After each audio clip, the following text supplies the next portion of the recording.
Hello বন্ধুরা, welcome to my channel গল্পঝুলি। আমি পৌলমী। আজ আবার হাজির হয়ে গেলাম আপনাদের সামনে। আমরা শুনছি ধারাবাহিক গল্প অভিশপ্ত কুয়োর রহস্য। আজকে আপনাদের এই ধারাবাহিক গল্পের দ্বিতীয় পর্বটি শোনাব।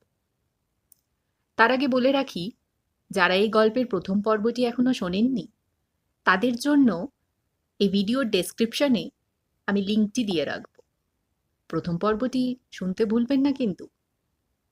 তাহলে চলুন দেরি না করে শুরু করি এই ধারাবাহিক গল্পের দ্বিতীয় পর্বটি।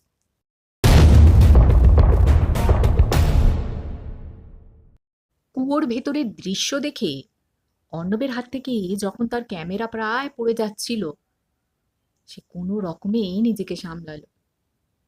মনে অনেকটা সাহস জুগিয়ে আবার কুয়োর ভেতর টর্চের আলো ফেলল। কিন্তু এখন কুয়োর ভেতর আর কেউ নেই। তা দেখে অর্ণব নিজেকে মনে মনে প্রশ্ন করল, আমি কি ভুল দেখলাম তাহলে? ঠিক তখনই ক্যামেরা স্ক্রিনে একটি নোটিফিকেশন ভেসে উঠল। নতুন ভিডিও রেকর্ড হয়েছে।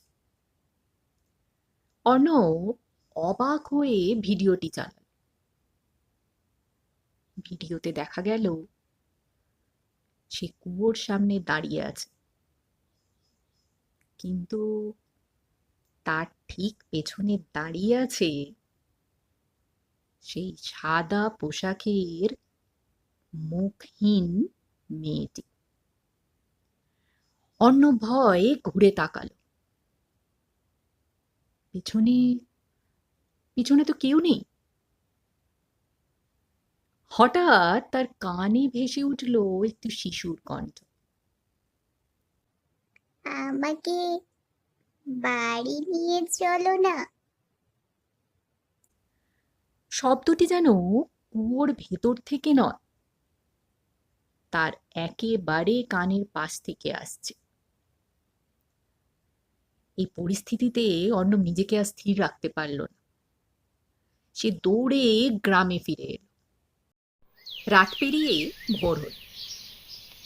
চারিদিকে সুন্দর মনোরম পরিবেশ, পাখির আওয়াজ।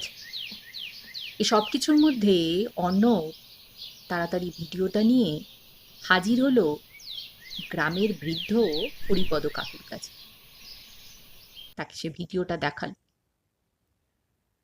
ভিডিও দেখে বৃদ্ধের মুখ মুহূর্তের মধ্যে সাদা হয়ে গেল। তিনি কাঁপা গলায় বললেন, এ কি দেখালে তুমি বাবা? সে তো আবার ফিরে এসেছে। আজ থেকে প্রায় 50 বছর আগে ওই কুয়োতে যে মেয়েটি হারিয়ে গিয়েছিল, তার আত্মা কিন্তু এখনো মুক্তি পায়নি। এরপর তিনি একটি পুরনো ধুলো মাখা বাক্স নিজের ঘর থেকে বের করে আনলেন। সেই বাক্স দেখে অর্ণব বেশ আশ্চর্য হল। বাক্সের ভেতর ছিল একটি কালো সাদা ছবি। অর্ণব ছবিটি হাতে পেয়ে পুরো স্তব্ধ হয়ে গেল। কারণ কারণ ছবির ছোট্ট মেয়েটি ঠিক সেই মুখহীন মেয়েটির ছবি। ছবিটা হাতে নিয়ে অর্ণব নাড়াচাড়া করতে থাকলো। ঠিক তখনই ছবির পেছনে লাল কালিতে সে একটি লেখা দেখল, যে এই ছবির মালিক হবে পরের পূর্ণিমার আগে সেও কুয়োর বাসিন্দা হয়ে যাবে। লেখাটা পড়ে অর্ণবের হাত থেকে ছবিটা প্রায় পড়ে যাচ্ছে। সে অবিশ্বাসের চোখে হরিপদ কাকুর দিকে তাকিয়ে বলল, এটা কি কেউ ভয় দেখানোর জন্য লিখেছে? হরিপদ কাকু ধীরে মাথা নাড়লেন।